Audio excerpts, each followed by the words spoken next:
Every team, every topic, everywhere. This is Believe. Welcome to Orioles on the Verge. This is Zach Spedden, joined as always by Bob Phelan and Nick Stevens. And we're back on this episode to continue profiling the breakout players over the first 2 months of the season in the Orioles farm system. Earlier this week, we took a look at some of the hitters that have gotten off to hot starts and really boosted their prospect stocks. In this episode, we're going to shift gears and talk about pitching. Now, I'm just going to get this out of the way, which is that there is a very, very obvious breakout candidate in the Orioles farm system, and that is Braxton Bragg. And in fact, when we were putting this episode together leading up to recording, we just decided that Braxton Bragg was a singular presence in this episode who was going to get his own discussion before we got into our individual breakout candidates, because too obvious of a choice, and not to mention that there's other guys we want to get to and give them their due, but we got to talk about Bragg and what he has done so far this year between Aberdeen and Chesapeake. 51 innings now, has a 1.24 ERA to go to 2.17 FIP, 2.69 xFIP, a 49.1% ground ball rate, and he has struck out 67 batters while walking just 16. Those 67 strikeouts, by the way, are tied with Trey Gibson for the organization lead. Bragg was very good at Delmarva last year, especially in the second half of the season. He pitched the full year there, got to jump up to Aberdeen, and after a very dominant start, went to Chesapeake, where he's honestly been even better than he was at High A. So we're going to talk a little bit more about what could be ahead for Bragg before the season is out later on in this episode. But Nick, I'll start with you here. I don't know that I've seen a player, especially on the pitching side, in the years that we've been doing this show, have the spike from one season to the next the way that Bragg has had this year. No, this it's wild. Like, maybe he's still in, maybe he ends up as a reliever, right? Keith Law thinks so. Maybe he's like a back-end starter. Who knows, right? It's still, it's fun to dream of what he can become, but also understand like he still has a lot to prove. But I don't understand how he is not a bigger story, even just among the organization. Like internally, I'm sure they're all excited, hyping him up. But like, why is Orioles player development like not hyping this kid up? Like this is unbelievable what he's doing. This is the 8th round pick out of Dallas Baptist, who got $100,000 signing bonus, was forced to sit in Delmarva all year last year, and now he's putting up those incredible numbers you just rattled off there, and it's better. Like he's getting more ground balls than last year. The first strike percentage is up almost 10%. It's like 55%. Contact against him is down. Like coming out of college, it was a 3-pitch mix, 90-93 with the fastball. He was a reliever for 3 years at Nebraska before going to Dallas Baptist and becoming a dude, because that's what Dallas Baptist does. They create studs down there. But now it's 5 pitches with more ticks on the fastball. Like it's not bad for an organization that doesn't draft pitching and can't develop pitching. Like this is a pretty big story. They have completely remade, and I'm going to give most of the credit to Bragg himself, just because he's doing the work. He's kept pretty much his command. It's dipped a little bit, but when you add this stuff and velocity and pitches, it's very impressive what he's been able to do. But him and organization together have completely remade a college reliever into, like, I'm going to do one spoiler for the top 50 update. He's number 4 overall on my personal list. I'm all the way bought in on Braxton Bragg. He is, to me, like, sky's the limit. And yeah, he's a pitcher, so who knows? Could get hurt, could disappoint once he gets to the AAA major league level. But to me, this is the most exciting rocket of a rise. We have liftoff here with Braxton Bragg, as Michael Ice would say, and I will quote him on that. He's not to mention he's got a 33.5% strikeout rate to go with the 8% walk rate. But also he's a ground ball pitcher. He's getting about 50% ground balls. He doesn't get hit hard.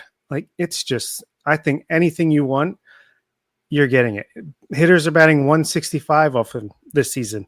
Even last year when he was in Delmarva all year and had a very good, where's his ERA? 3.36 ERA. Batters hit 241 against him. This year against High A and Double A, 165. why is he should be in AAA? Because he's 24 years old. He'll be 25 in October. Once the Orioles come back from behind and win the World Series this year, he'll be turning 25. So, yeah, get him up to AAA. Get him in the majors by the end of this year, because I think he's going to be a real stabilizing force for this pitching staff, whether it's starter, reliever. To begin the year, at some point in 2026, Braxton Bragg is going to charge, lead the cavalry into the bounce back season.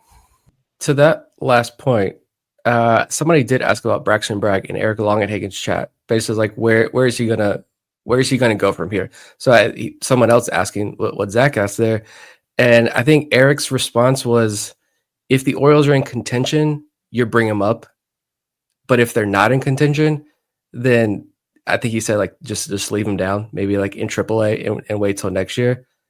I don't know how I feel about that, but I don't know if you guys would agree or disagree with that. But I think the fact that if Eric's going to say, no, just maybe keep him away from that mess up there right now, leave him down in AAA, maybe it's because he's a little bit bullish. But I don't know. I don't know which way I lean towards that. Yeah, it's interesting. Maybe you want to save that 40-man roster spot for now. I would understand that. Have him just come in the spring to compete for a role. But at the same time, it would be kind of nice to reward him for the season he's had and reward the fans to give us some hope after suffering through at least the first 2 months of the season. Yeah, I kind of agree with Bob in that I think that if you're looking to bring someone up to the minors, you're going to try to chip away at this crowded Rule 5 class a little bit, which is why I could kind of see Cameron Weston being the late season reinforcement over Bragg right now. But one thing I want to point out with Bragg is that his trajectory to this point, as far as health and development are concerned, is fairly linear. He had 96 innings last year. You mentioned, Nick, that he had started the year before at Dallas Baptist. So maybe you don't have some of the restrictions that you might have. You know, Nestor Herman missed a little bit of time last year. Trey Gibson didn't pitch at all in 2023. And if you go back to last year, I think part of the reason that the Orioles didn't bring Brandon Young up in September, like a lot of us thought that they might, was because it was his first full year back from Tommy John surgery. You don't have those concerns with Bragg, and it doesn't mean you just cut him loose entirely, but it does mean that, you know, as long as he stays healthy and you diligently manage his innings in season, maybe you could stretch him out in September if you had to. It's a good point, actually, because they've already taken the training wheels off of him. Like, I don't know if it's like they're starting to do a little bit of changing philosophy as the development coming up, but typically you have 75, maybe 80 pitches max until you get to AAA. Well, he's broken that multiple times, had 91 pitches at some point, 80 some, like it was like 87, 88 his last time out. He's routinely going 6 into the 7th inning. So that's a good point. And we'll dive in now to the rest of our breakout pitching prospects. And if you listened to our show earlier this week, you heard about 2 of these guys. And I'm going to start with Bob because he's profiling one of them. Yeah, it's obvious when Trey Gibson, we talked about just the insane stuff that he has. He's striking out 15 and a half batters per 9, which equals 40.4% of batters, which what the hell? And he's only walking 8.4% in high A before. Very fascinated to see how he does in double A, because I think we've seen like some guys don't miss a beat and some guys kind of have some adjustments to be made once they make that jump.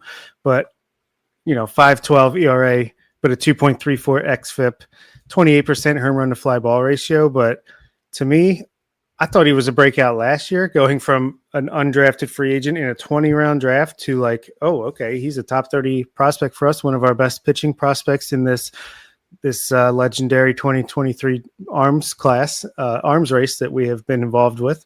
But then this year, he's just put the pedal to the metal. And yeah, maybe it's because he is a little bit more fully in gear after missing a season and then getting his feet wet with 92 innings last year.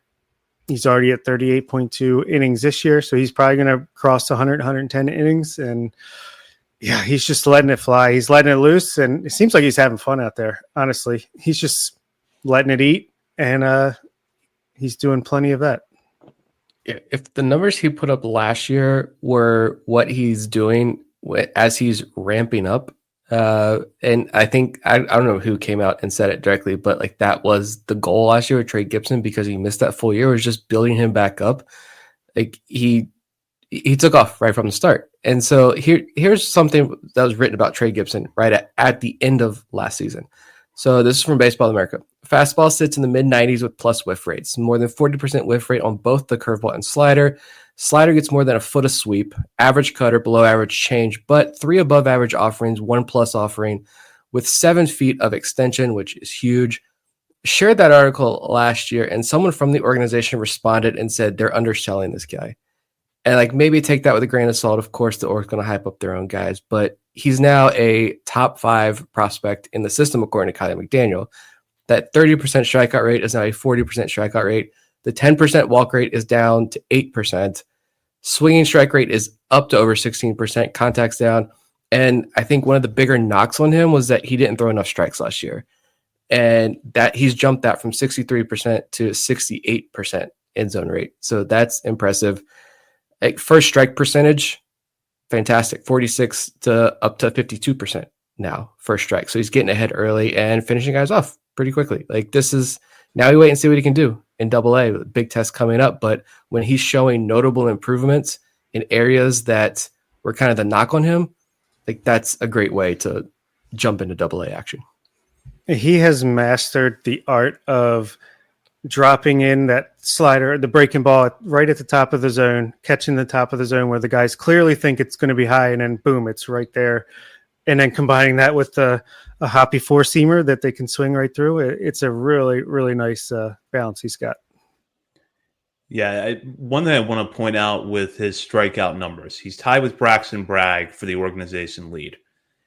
That's despite the fact that he's thrown 13 fewer innings than Bragg so far this year. They have the same number of strikeouts. Braxton Bragg's having this great season, and he's thrown way more innings than Trey Gibson has, yet Gibson has matched him in strikeouts, which to me is really impressive.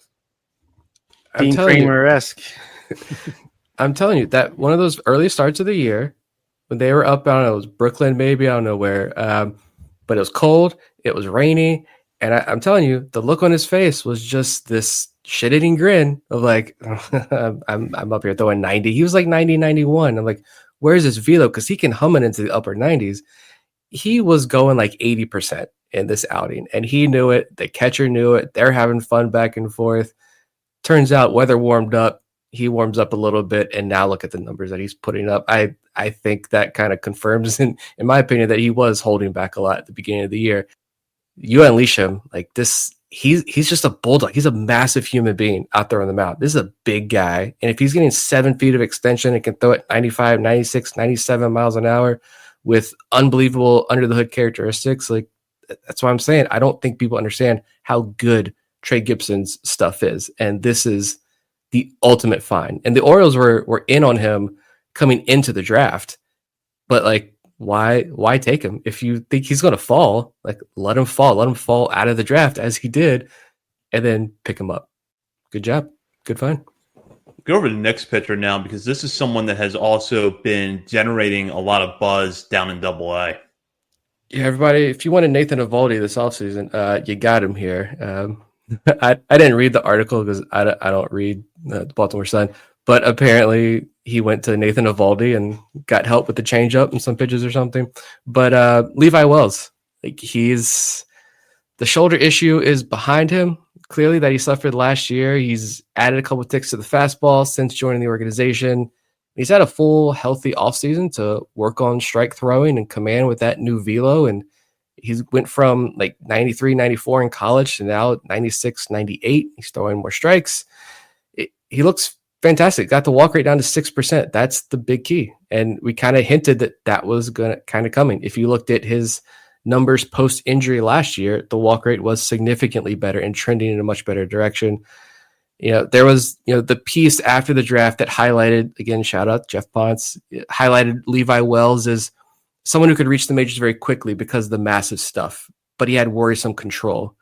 Put him in a relief role, let the stuff eat. But something else that I know others have commented on in the past that maybe pointed to Wells' future home being in relief was the delivery. it was like a little more violent, a little bit more max effort, not as repeatable, a little bit of a head whack there. I think even so much as like hat falling off of this thing. And so like those are kind of early signs that portend to like that's maybe a reliever profile, right? If he's going max effort, he's got the head whack, but he's increasing the velo, and I think he looks much more in control and smooth and polished out there with his delivery. Like I think that speaks volumes, and you're seeing the results follow in Double A. Strikeouts aren't there. We'll see if they come later on, but I just feel like last year, go back to Trace Bright, right? We were hoping like he started throwing more strikes, and guys were hitting him around a little bit more when he was in Double A, but the walks were coming down. Everything else was looking good with Trace Bright until the wheels inevitably fell off again with him. With Wells, yeah, the strikeouts are down a little bit, but everything else across the board is improving. And so I think he's setting himself up pretty well. I'm excited to see what he can do over the second half of the season, see if he can get those strikeouts up. But this is a guy that I have loved from the start. I loved watching him in college, and I love him finding success at the Double A level this year, especially after last year's kind of bumpy ride.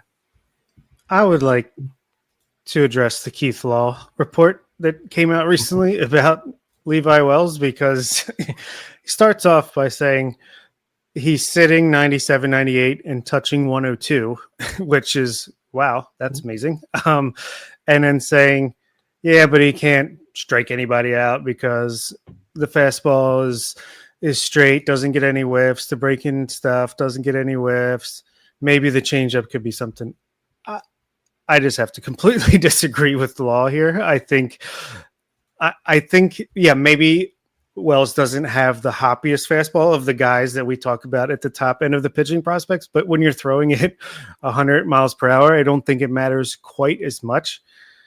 And we know he can strike guys out. He struck out 26% of batters last year, and it was a terrible season where he had a 6.71 ERA. And we talked about it. He was very unlucky, but I just could not. I cannot stand the way Keith Law goes about things. He sees guys in person one time and then makes his entire judgment for the rest of their careers based on that. But anyway, it's nice to note that Levi Wells is also a ground ball pitcher as well, with close to 50% ground ball rate to go along with the stuff. And I think he's doing the classic thing that we see a lot of times with Orioles pitchers once they get to Double A, where strikeout rate falls, but so does the walk rate. It's clearly a mentality, clearly a directive. We're looking for strikes when we get to Double A, where we're finding the command. And then at a certain point, when you get to Triple A, put it all together, let it eat. So with the stuff that he has, I am very confident that the strikeouts will reappear, and he does have swing and miss stuff. But yeah, Levi Wells, man, what a beast. I hope he stays healthy, and I hope we get to see him. Whether I don't care if it is a reliever, he has closer stuff if he's a reliever, and if not, the starting pitcher that can go out there and touch 100 miles per hour. That's pretty exciting too.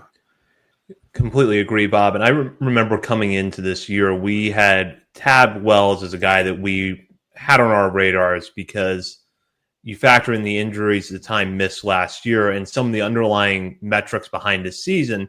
And it seemed like he could get better this year. And I think I said on an episode leading up to the season that I thought the Wells stock was going to go up this year, but that would likely be solidified. He's going to be a reliever.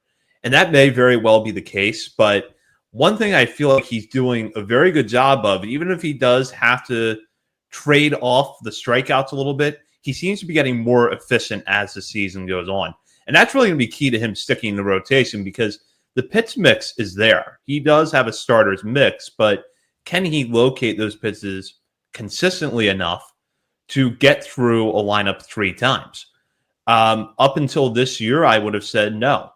Now I'm starting to think, well, there is a little bit of a path here. I agree that, you want to see the strikeouts start to tick up, but if the strikeouts are coming down, the walks are coming down, that's very positive to me. So just continue for him. I just think it's a matter of continuing to do what he's doing so far, and the strikeouts eventually are going to come around. Yeah, for sure. And I think I can't wait till all these great pitching prospects are in AAA where we get our hands on some data. But if his fastball is not the hoppiest, I think that's just a guy that you teach a sinker to, or a two-seamer, or a cutter, or something to multi-fastball. I feel like that's all the rave right now to combat less hoppy four-seamers is to just have multiple fastballs so that you can't get locked into one dead zone. And I think just because the injury kind of wiped out that first year, like this year, I agree. It's throw strikes, throw your best stuff, and then we'll tinker from there, right? Because even with the bum shoulder last year, remember that talk about guys with just pure stuff, bringing them into the organization and then molding them into what you want them to become or what works best. Among all 23-year-olds in minor league baseball last year, Levi Wells had the third best stuff plus in the entire league. So like it truly is fantastic stuff, and he's showcasing it. So I don't know what Keith Law looking at the 1940 models or something. I don't know. We'll move on to the next guy before I go on my Keith Law rant, which will probably get us pulled off the air. This episode is brought to you by Progressive Insurance. Do you ever think about switching insurance companies to see if you could save some cash? Progressive makes it easy. Just drop in some details about yourself and see if you're eligible to save money when you bundle your home and auto policies. The process only takes minutes, and it could mean hundreds more in your pocket. Visit Progressive.com after this episode to see if you could save. Progressive Casualty Insurance Company and Affiliates. Potential savings will vary. Not available in all states. I'll go into my guy, and that's Sebastian Gongora, who was just promoted from Delmarva to Aberdeen. And I think this is yet another example of not reading too much into college ERAs, because the Orioles took Gongora in last year's draft out of Louisville in the 11th round. Gongora had been at Wright State for 2 years before transferring to Louisville for the 2024 season. He'd been effective out of Wright State's rotation and went to Louisville, and the strikeouts went up while the walks held steady, but he posted a 6.14 ERA. We got a small taste of him last year at Aberdeen, one appearance before he went to Delmarva to begin this season. The one thing with Gongora that has jumped out is how much better he has gotten as the year went on. We talked about this a little bit on our last show, but Gongora departed Delmarva with 14 walks and 22 and a third innings pitched. What's worth noting is that almost half of those walks came within his first two starts. And over the month of May, he had 5 starts posting a 2.45 ERA with a 21-6 strikeout to walk rate. And the one thing that Gongora has been able to do this year is sustain the velo increase that we saw last year at Louisville. He's primarily sitting 90 to 94 there. And then as Eric Lonhagen noted on Fangraphs earlier this year, in his first outing of this season, he was riding 93 to 95 and touched 96 with the fastball. He's generally been in the low 90s, low to mid 90s in his starts. He can bump the fastball up to the mid 90s. So there's definite, I think, at least reliever profile with Gongora, and possibly a starter if the Orioles can round out the breaking stuff, which at points this year has looked excellent. Yeah, that's my big thing with Gongora, is that he's one of those guys who you obviously keep him on a starter's track right now. He's made just a couple of appearances as a pro, but if you're able to throw 97 from the left side, I like the kind of reliever floor there with him. If anything else, we'll see. His dad was a pitcher drafted by the Braves. He's got it in his blood for whatever that is worth, but he's become a swing and miss artist down there in low A. He was one of the top swing and miss guys in, what is it, South Atlanta League, Carolina League? I don't know. They all got moved and switched. Who cares? But among just Orioles pitchers, Gongora has the second highest swinging strike rate at 16.8%. You know who's first? A guy who has no business being a double A, Keegan Gillis, at almost 20%. But just among low A, it's the Carolina League, is Delmarva. But just among the Carolina League pitchers, Gongora was top 10 in swinging strike rate and strikeout rate by the time of his promotion. Yeah, and I'm excited to see what he can do in high A. Now that he's clearly kind of settled in, they got him stretched out a little bit more. I'm excited to see what he can do in high A, because if you look at Aberdeen, I know we just kind of ragged on the lineup and how it's not been fun to watch this year just because of all the high-profile prospects there who just aren't performing, hopefully, yet. Aberdeen has a new pitching coach this year in Jeremy Heilman, who, when he got hired, we talked about him on the podcast, and I highlighted the fact that when he went to St. Joe's, where the Orioles pulled him from, the strikeout rate increased dramatically. When he went to Army before that, the strikeout rate at Army increased dramatically. Wherever Jeremy Heilman goes, the strikeouts come with him. And I think Aberdeen has like 5 guys in the top 20 in strikeout rate or swinging strike rate or combined. And if Gongora was already doing that at the low A level and now he's stretched out and feeling more settled in, I'm pretty pumped to see what he can do the rest of this year in high A. Yeah, Gongora went from a guy that was like, a curious arm, want to keep track of coming into the season, but now he's like, I want to watch every start that he makes because his changeup alone.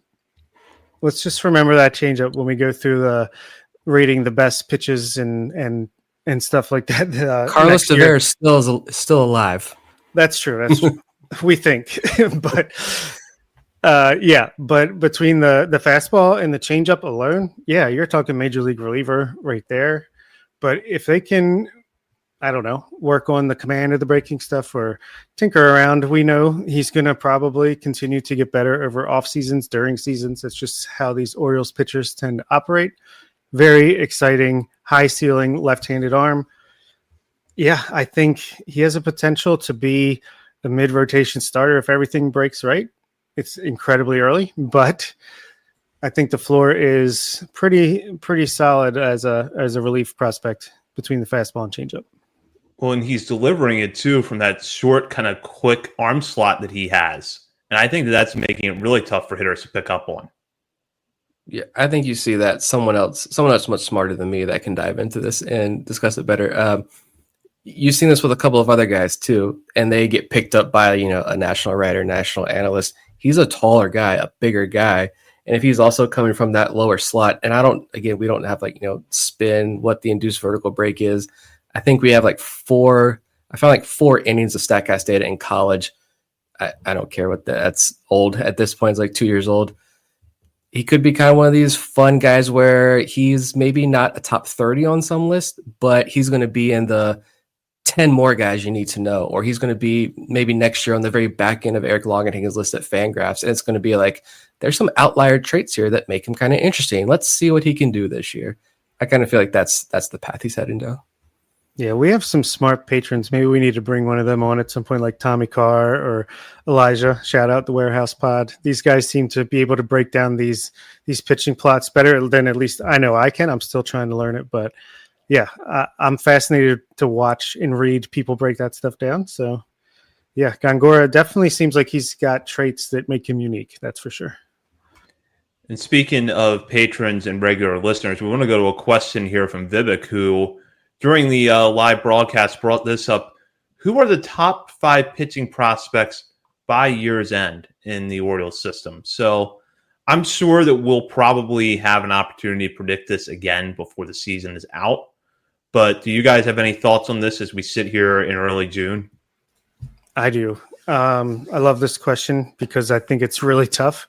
And who knows, maybe there will be some outlier that we don't know about. But I think it's more about the order for me. I'm going to go ahead and assume that Brandon Young and Chase McDermott reach their eligibility window and are no longer considered prospects just for the sake of the exercise. Maybe one or both will still be eligible, but the 5 for me are cemented in my brain at this point. I definitely see room where if some people get healthy, they can move up. But the order is interesting. I will go Braxton Bragg, number 1. I will go Trey Gibson, number 2. Michael Ferret, number 3. Please get healthy. Nestor Erman, number 4. And Levi Wells, number 5.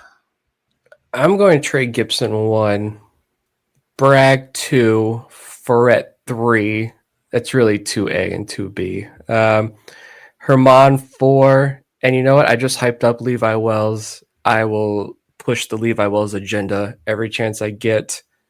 But you know who I'm super pumped about, and he's been looking good since coming back.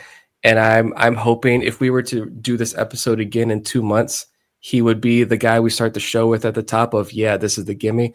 I'm going to be hopeful and say Luis De Leon takes the big jump over the second half of the season now that he's fully healthy back in Aberdeen. Yeah, I could see him. I could see Zach Fruit if he comes back. yeah, there's Cameron Weston if he could just continue to take off from where he's at. So If Patrick Riley doesn't have TJ, where does he rank? yeah, he's up there for sure. Yeah. Without a doubt. I think if Ferret is healthy, he is number one.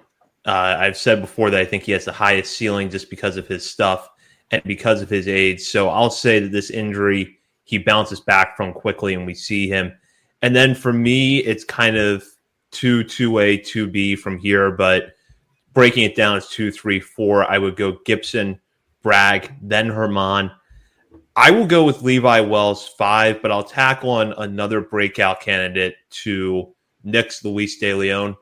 Keep an eye on Esteban Mejia. He has looked excellent in the FCL early on this year, and there's some killer Morphe traits there, and we know that Morphe was not good at all before he went on the IL earlier this year. But two things with Mejia to note: the command has been a little bit better than it was for Morphe early in his career, and he's got more of a prototypical starter's build. So really keep an eye on Esteban Mejia. I think it's a dark horse option to be in the top 5, but I wouldn't rule it out. Also wouldn't rule out Keeler Morphe coming back with a vengeance in the second half if they've been working with him behind the scenes with this phantom finger injury. And no, I'm sure it's a real injury, but don't give up hope on Morphe just because he had a couple bad starts to begin the year. Absolutely. And with that, now we'll head into our final segment. Last call brought to you by Checker Spot Brewing. Located at 1421 Ridgely Street, Checker Spot is not far from Camden Yards, making it the perfect place for a pre or post game drink. And although the Orioles are on the road this week, when they come back into town, be sure to check out the beer stand behind home plate where you can get one of Checker Spot's signature beers, The Bird is a Word. And while you wait for the Orioles to come back, head in there this week, get some carry out, go home for the West Coast games. Not to mention, too, the Checker Spot is coming up on its 7th anniversary. So congratulations to them. That will be in the middle of this month, and I'll give it another plug before their event on June 14th. But I will now go into our last call question for this episode, which is this. Aside from organizational type moves, so in other words, a guy gets bumped up from AA to AAA to start the second game of a doubleheader or filling in the bullpen for a couple of weeks before being sent back down. Will we see a pitcher who started the season in high A end this year in AAA?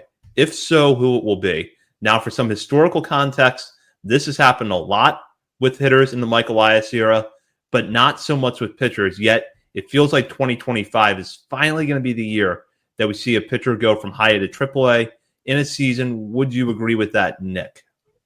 We're not including Braxton Bragg in this, I'm assuming. Oh, no, he's eligible. So, yeah, I mean, Braxton Bragg will be there for sure.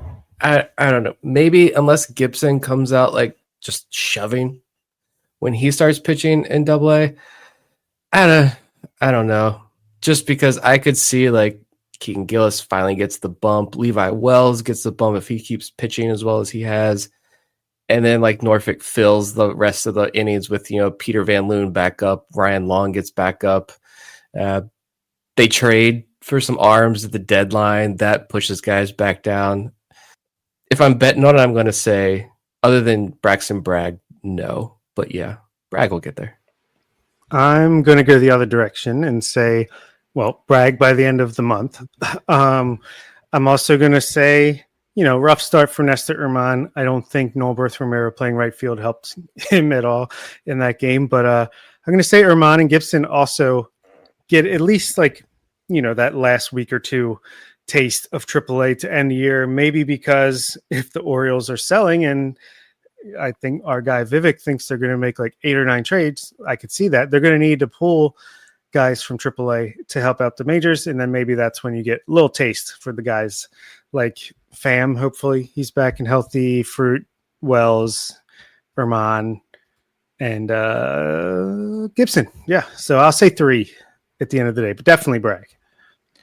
Yeah, I think Bragg definitely gets there. I'm going to probably go with Nick on this one because I do feel like there are a lot of arms still at Chesapeake who deserve some run in Norfolk. Levi Wells is probably going to get there at some point. Keegan Gillis should have been there at the start of this year. Honestly, I don't know why he's still in AA. And I really want Peter Van Loon to get an extended run in AAA before this season is over. He has nothing left to prove in AA. I don't see the point in bouncing him back and forth the way that they have. I'd put him in AAA, even if it's out of the bullpen, just to see what he can do. Now, with that said, I do think that if you see Gibson and Herman there this year, it will be like what Bob brought up, kind of a late season cameo, maybe a start or two for them to get their feet wet in anticipation of them going there in 2026. But for now, I'll just stick with Bragg. We need guys like Corbin Martin, who else? Nick Richmond. These guys, Thaddeus Ward, Grant Wolfram, these guys need to be in AAA. Sorry, Luis Castillo, F. Castillo, Raul Alcantara. These are essential to the AAA experience. Of course, yeah, clearly. But yeah, it's just hard because I think even if some of these guys deserve it, just because like who from the FCL, like I don't think you're going to see a ton of pitchers probably move up to Delmarva maybe, and even if they draft a bunch of pitchers, which they do every year, a lot of those arms like they're just going to shut them down, like they're not going to see time. So it's like unless more guys come back healthy, like if Fruit can come back, if Pham can come back, if more of these guys can come back healthy, then maybe that helps. I don't know. I don't see like the arms from the lower levels being able to kind of fill the gaps if we keep moving arms up. And I that's why I just see the Orioles kind of playing it safer there. But prove me wrong. Send all these guys to AAA. Like I said last week, let's be aggressive with these promotions. And with that, that does it for our coverage this week. We will be back next week to break down the latest news in Birdland. In the meantime, you can check out our many social media channels, including Facebook, Instagram, Threads, X, TikTok, YouTube, and Twitch.